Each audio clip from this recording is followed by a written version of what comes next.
Hello friends, welcome to civilian classes. है ना। हमने प्रीवियस लेक्चर में डिस्प्लेसमेंट वेक्टर क्या होता है, उसके बाद हमने दो वेक्टर का क्रॉस प्रोडक्ट पढ़ा था, उसके बाद डॉट प्रोडक्ट पढ़ा था, दो वेक्टर के बीच में आपका एंगल कैसे हम लोग फाइंड आउट करेंगे, ये चीज हमने सीखा था। है ना। चलिए क्वेश्चन करते हैं, उसके बाद फिर हम लोग नेक्स्ट टॉपिक की बात करेंगे। है ना। तो एक क्वेश्चन है, देखिए कहा what is displacement vector of A line passing from 3,0,-4 two point 0,4,3। है ना। कहा कि कोई लाइन आपका इन दोनों पॉइंट से पास कर रहा है तो उसका डिस्प्लेसमेंट वेक्टर क्या होगा। है ना। तो हमने बताया था डिस्प्लेसमेंट वेक्टर मतलब आपको ये दो पॉइंट दिया हुआ है, एक का कोऑर्डिनेट दिया हुआ है आपका 3,0,-4 और दूसरा आपका दिया हुआ है 0,4,3। ठीक है। अब आपको डिस्प्लेसमेंट वेक्टर निकालना है। देखिए डिस्प्लेसमेंट वेक्टर हमने क्या बताया था आपका, यानी आपको ये एसपी वेक्टर क्या करना है, फाइंड आउट करना है। तो एसपी वेक्टर फाइंड आउट करना है तो आपको क्या करोगे, पी के कोऑर्डिनेट में से एस के कोऑर्डिनेट को माइनस करोगे। देखिए हम लोग यहाँ पे माइनस करते तो क्या हो जाएगा आपका 0-3 और आई, ठीक है, प्लस क्या हो जाएगा 4-0 जे, प्लस क्या हो जाएगा आपका 3 माइनस 3 प्लस क्या हो जाएगा 4 माइनस माइनस प्लस यानी के। इसको सिंप्लीफाई कर लेते हैं, क्या हो जाएगा -3i plus 4j plus 7k। ठीक है। तो आपका यही क्या निकलेगा, डिस्प्लेसमेंट वेक्टर। ठीक है ना। तो देखिए तो इस चारों ऑप्शन में कौन सा आंसर होगा आपका, option B is correct answer. तो इस तरह का छोटा छोटा क्वेश्चन आपके एलई एग्जाम में आता है। ठीक है ना। आप जब प्रीवियस ईयर के क्वेश्चंस देखोगे तो वहां पे आपको इस तरह का क्वेश्चंस मिलेगा। ठीक है। चलिए अब हम लोग नेक्स्ट टॉपिक स्टार्ट करते हैं, मोमेंट ऑफ ए फोर्स। है ना।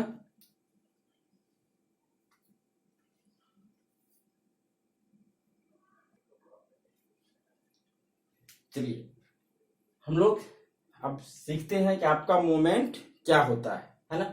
चलिए हम ये 3 कोऑर्डिनेट सिस्टम बना रहे हैं, y एक्सिस, x एक्सिस और आपका ये क्या है z एक्सिस। है ना। मान लेते हैं आपका xz प्लेन को, ये आपका xz प्लेन है ना। और इस प्लेन में कोई एक फोर्स इस डायरेक्शन में F आपका एक्ट हो रहा है ना। मान लेते ये P पॉइंट पे आपका क्या है, कोई फोर्स आपका एक्ट हो रहा है, ये आपका क्या हो जाएगा, ओरिजिन हो जाएगा। अब हमको इस फोर्स का मोमेंट निकालना है O पॉइंट के अबाउट। हमने क्या बोला, इस फोर्स का किस पॉइंट के अबाउट मोमेंट निकालना है, O पॉइंट के अबाउट। है ना।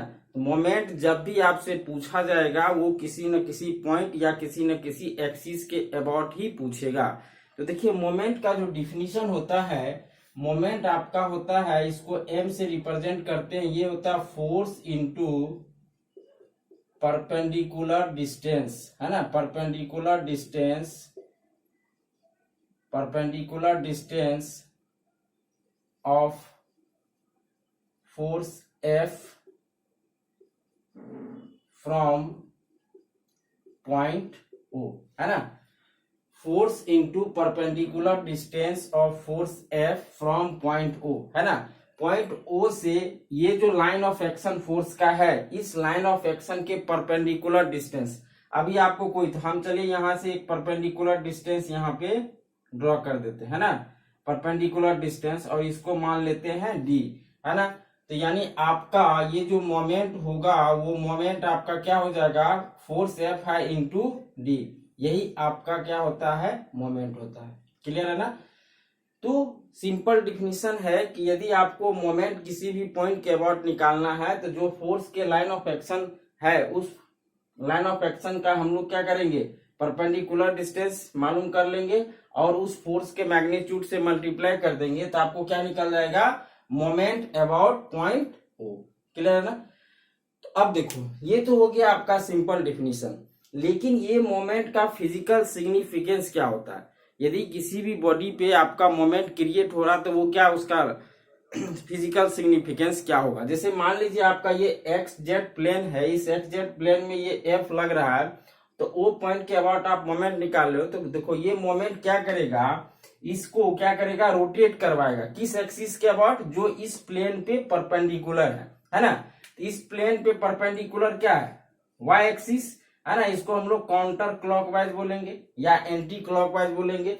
तो यानी आपका कोई भी मोमेंट जो होता है वो कैसा इफेक्ट लाएगा, रोटेटिंग इफेक्ट लाएगा। ठीक है, चलिए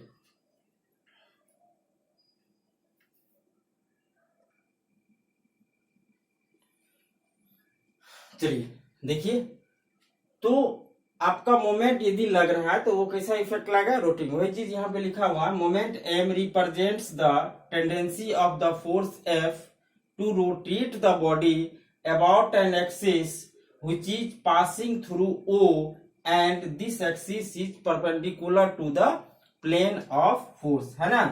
यानी आपका ये देखिए प्लेन एक्स जेड प्लेन है और ये एक्स जेड प्लेन पे आपका एक फोर्स एफ पी पॉइंट पे लग रहा है, तो इसका टेंडेंसी क्या होगा, ये आपको वाई एक्सिस के अबाउट क्या करेगा, ये रोटेट करवाएगा। ठीक है ना। चलिए, ये तो हो गया इसका फिजिकल सिग्निफिकेंस। अब हम लोग इसके साइन के बारे में बात करते हैं। तो देखिए, जो साइन इसका लिया जाता है, यदि आपका एंटी क्लॉकवाइज मोमेंट है, एंटी क्लॉकवाइज है ना, इसको हम लोग क्या कंसीडर करते हैं, पॉजिटिव है ना। और जो आपका क्लॉकवाइज मोमेंट होता है वो होता है आपका निगेटिव, है ना। कोई जरूरी नहीं कि आप यही साइन कन्वेंशन करो, वो आप पे डिपेंड करता है। यदि आप मान लो क्लॉकवाइज को पॉजिटिव लोगे तो एंटी क्लॉकवाइज क्या हो जाएगा, निगेटिव हो जाएगा, है ना। लेकिन कॉमन है ये, anti clockwise moment is positive and clockwise moment is negative. ठीक है, चलिए, ये तो हो गया हम लोग सिर्फ मैग्नीट्यूड की बात किए। लेकिन जब हम लोग अब वेक्टर की बात करेंगे, यदि मोमेंट वेक्टर की बात करें, तो देखिए क्या इसका डिफिनीशन होगा, यही फिगर है। अब हम लोग बात करते हैं मोमेंट वेक्टर, है ना, मोमेंट वेक्टर। हम लोग सिर्फ मैग्नीट्यूड की बात किए थे, लेकिन जब वेक्टर आएगा तो उसमें मैग्नीट्यूड एंड डायरेक्शन दोनों होगा। अब चलिए, तो हमको ये पी पॉइंट पे एक्ट हो रहा है, तो इसको हम लोग क्या करते हैं, ओ पॉइंट से ज्वाइन कर देंगे, है ना। और इसको मान लेते हैं आर, वेयर आर क्या होता है, इस पी पॉइंट का पोजीशन वेक्टर। हम पहले डिस्कस कर चुके हैं पी पॉइंट पोजीशन वेक्टर क्या होता है। हमने क्या किया, इस पॉइंट को पी से मिला दिया, आर क्या है, पोजीशन वेक्टर। तो देखो, आपका जब मोमेंट वेक्टर की बात करेंगे तो ये एम जो होता है वो होता है आर क्रॉस एफ, है ना। हमेशा याद रखना, आर क्रॉस एफ। यदि आप इसको उल्टा कर दो, एफ क्रॉस आर, तो गलत हो जाएगा। ठीक है ना, निगेटिव साइन लगाना पड़ जाएगा। इसीलिए हमेशा r cross F, where r क्या है,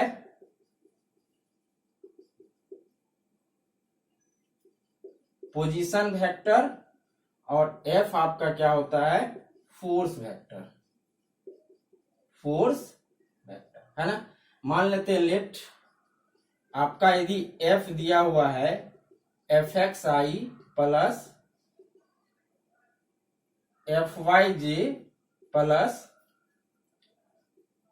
एफ जेड के, एंड आर दिया हुआ है एक्स आई प्लस वाई जे प्लस जेड के। क्लियर है, जेड के। देन देखो तो आपका मोमेंट क्या होगा, वो पॉइंट के अबाउट,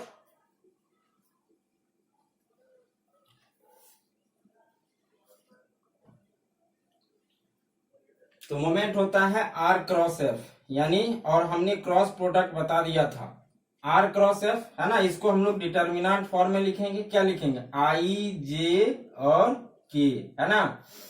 आर क्या है, एक्स वाई और जेड, और एफ क्या है, एफ एक्स एफ वाई और आपका एफ जेड। और इससे आप कैलकुलेट कर लो कि आपका मोमेंट क्या होगा, वो पॉइंट के अबाउट। क्लियर है, इसको हम लोग बोलते हैं मोमेंट वेक्टर, है ना। चलिए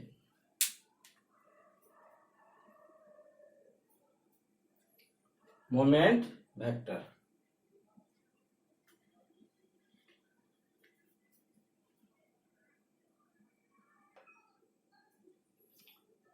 ठीक है। तो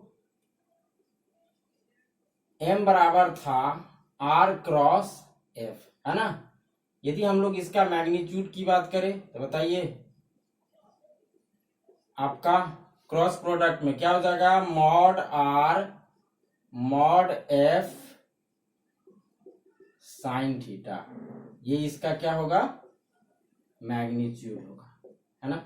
चलिए सिंपल है। तो मोमेंट आपको समझ में आया होगा। अब हम इससे पे एक आधारित क्वेश्चन करते हैं, ठीक है ना।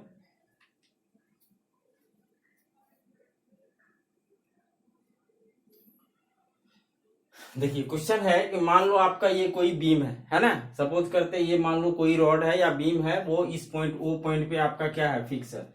उस पे एक देखिए इंक्लाइंड फोर्स 80 किलो न्यूटन का, वो इस डायरेक्शन में, ये एरो बता रहा है इसका डायरेक्शन, जो हॉरिजेंटल से कितना एंगल बना रहा है, 45 डिग्री।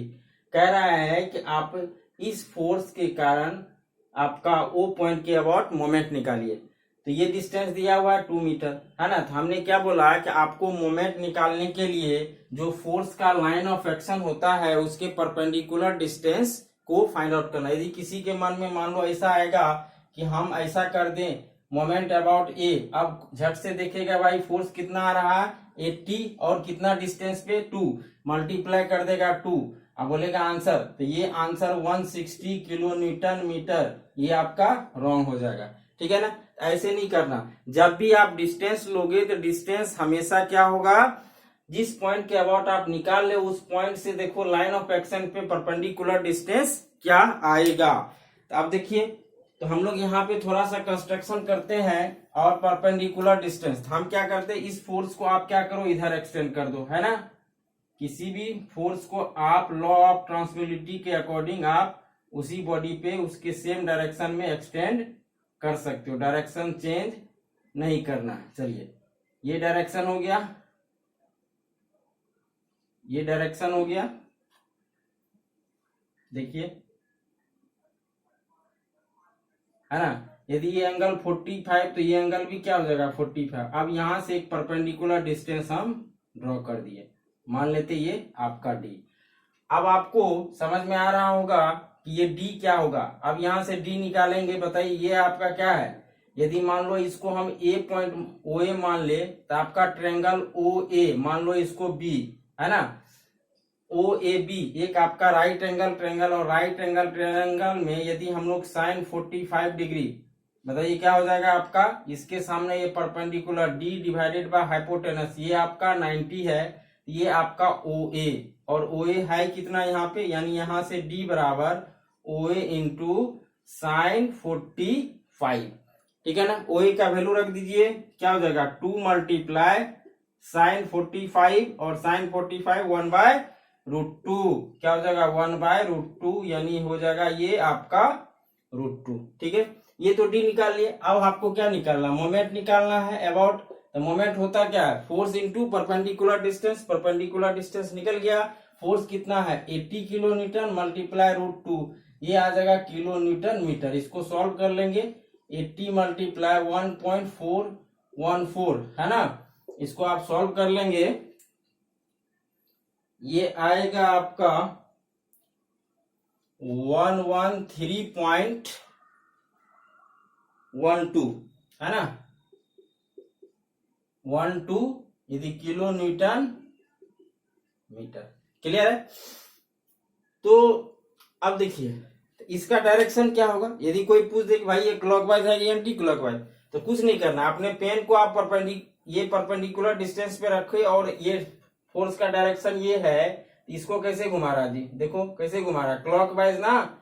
या तो आप यहाँ पे लिख दो ब्रैकेट में क्लॉकवाइज, या नहीं लिखना तो लिख दो -113.12 किलो न्यूटन, है ना। माइनस साइन रिप्रेजेंट्स कैसा मोमेंट आ रहा है आपका क्लॉकवाइज। ये तो हो गया कि आपका ज्योमेट्री से हमने परपेंडिकुलर डिस्टेंस निकाला। इसका क्या और तरीका हो सकता है क्या? इससे भी इजी तरीका हो सकता है क्या? ऐसा हम लोग नहीं करेंगे, है ना। क्यों नहीं करेंगे? क्योंकि अभी तो मान लो ये आसान ज्योमेट्री था, आप आसानी से डिस्टेंस निकाल लिए, लेकिन जब कॉम्प्लेक्स आपका हो जाएगा तो उस केस में आप नहीं निकाल पाओगे। तो उसका सबसे सटीक तरीका होता है कि आप क्या करो, फोर्स को रिजॉल्व करो। यदि कोई डाउनवर्ड और आपका अपवर्ड फोर्स आ रहा तो कोई दिक्कत नहीं है, लेकिन यदि कोई इंक्लाइंड फोर्स आ रहा है तो उसको आपको क्या कर देना है, रिजॉल्व कर देना, यानी कंपोनेंट में ब्रेक कर देना है। हमने पिछले क्लास में बताया भी था, रेजोल्यूशन ऑफ वेक्टर, सेम वही कॉन्सेप्ट है। देखिए कुछ नहीं करना है, इतना कुछ करना ही नहीं है। अब देखो ये रेजोल्यूशन जो होता है, थोड़ा सा हम आपको रेजोल्यूशन ऑफ फोर्स, है ना।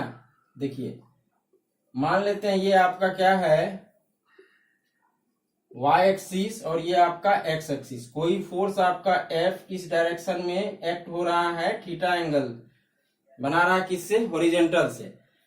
तो जिस लाइन से आपका एंगल बनेगा, यहाँ पे थीटा एक्स एक्सिस से बना, तो इसके अलोंग जो कंपोनेंट होगा वो क्या होगा, कॉस थीटा, है ना। और इसके परपेंडिकुलर जो होगा वो क्या हो जाएगा आपका, एफ साइन थीटा। हमेशा याद रखना, थीटा जिसके अलोंग बनेगा उधर कंपोनेंट क्या जाएगा, कॉस, और उसके परपेंडिकुलर साइन। क्लियर है ना। ये होता है आपका रेजोल्यूशन ऑफ फोर्स। अब चलिए यहाँ पे हम लोग ये कॉन्सेप्ट लगाते हैं। तो आपका फोर्स इस डायरेक्शन में, ये मान लो आपका क्या है, y एक्सिस, और ये आपका क्या है, x एक्सिस। अब बताइए ये फोर्स का डायरेक्शन ये है ना, ये फोर्स का डायरेक्शन, देखो ये डायरेक्शन है, और ये एंगल बना रहा। इसका जो एक कंपोनेंट होगा, एक कंपोनेंट, ये फोर्स आपका इधर आ रहा है, ऐसे नीचे की तरफ आ रहा है, तो एक कंपोनेंट इधर जाएगा, जाएगा ना एक कंपोनेंट, दूसरा कंपोनेंट इधर आएगा। देखो यहाँ पे इधर वाला कंपोनेंट इधर, ये आपका ये क्या हो जाएगा, 80,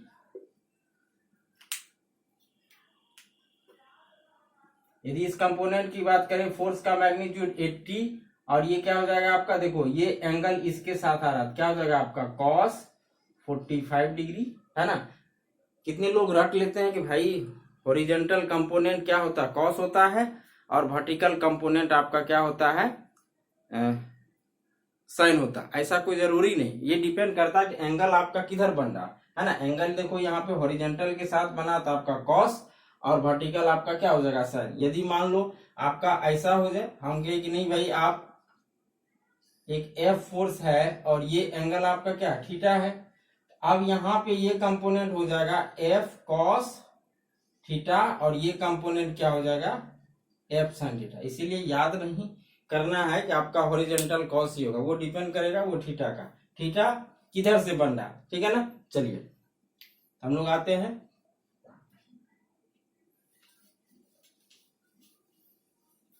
रिजॉल्व कर देंगे।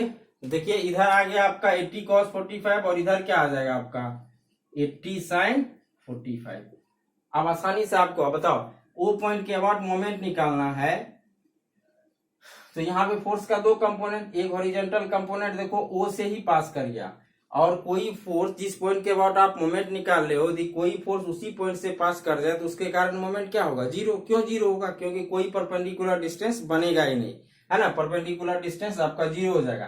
तो सिर्फ एक ही कंपोनेंट ये डाउनवर्ड कंसीडर होगा, क्या हो जाएगा, ये 80 sin 45 डिग्री मल्टीप्लाई, अब ये देखो आसानी से आपको पता है, दो क्या हो जाएगा, यहाँ से आपका 160 मल्टीप्लाई 1/√2। इसको भी आप सॉल्व कर लो तो इसका 113 पॉइंट कितना लिखे थे, 113 पॉइंट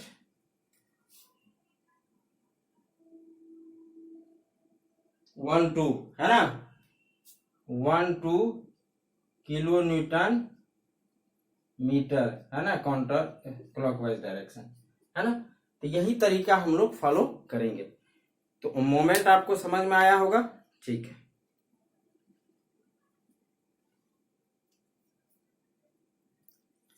चलिए